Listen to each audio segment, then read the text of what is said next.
Goeiemôre, ek wil baie vinnig praat, ek het nie altyd sy nie. Ek gaan nou vir julle wys waar ek staan, maar ek wil vandag vir jou vra, is jy siek? Is jy depres? Is jou huwelik in flarde? Is daar probleme in jou lewe? Daar is iemand, die seun van die lewendige God, Jesus Christus. Hy wil jou genees. Daar was op 'n dag 'n man wat by Bethesda gelê het, by die bad van Bethesda.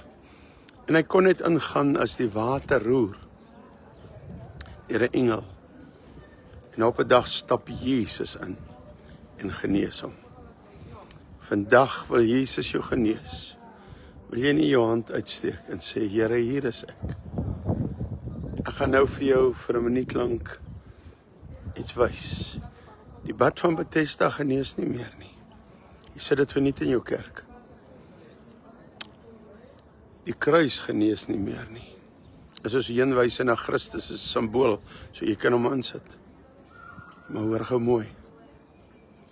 As iemand wat nog steeds genees, sy naam is Jesus, Yeshua Mashiach. Kindertjies wat verkragt word, gemolesteer word, daar's mense wat seer kry, wat doen sy bloed dan? Kan ek vandag vir jou sê, jy kan 'n vuil persoon deur 'n seepfabriek vat, en hy sal aan die ander kant vuil en stink uitkom. Maar as hy die seep vat en hy was hom, sal hy beter ruik. Die verskil is, jy moet nie hoor dat hy gesterf het vir jou nie.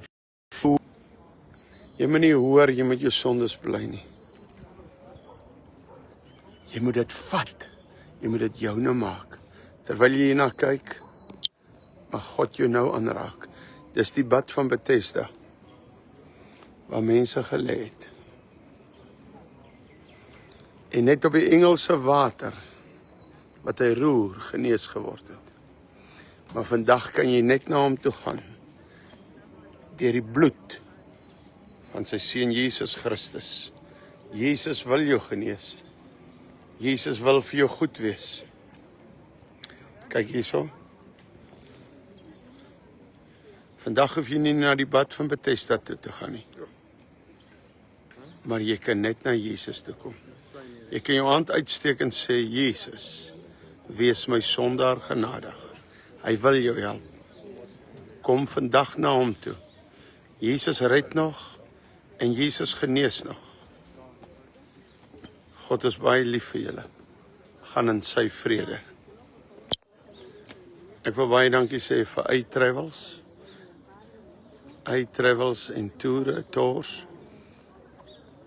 dat hulle vir my die geleentheid gegee het om hier te wees, en mag God jou seën. Die Here is verskriklik lief vir julle. Hou aan hom vas. He's coming soon. Ons kan nie die datum sê nie, but he's coming soon. Be ready. Tomorrow can be too late.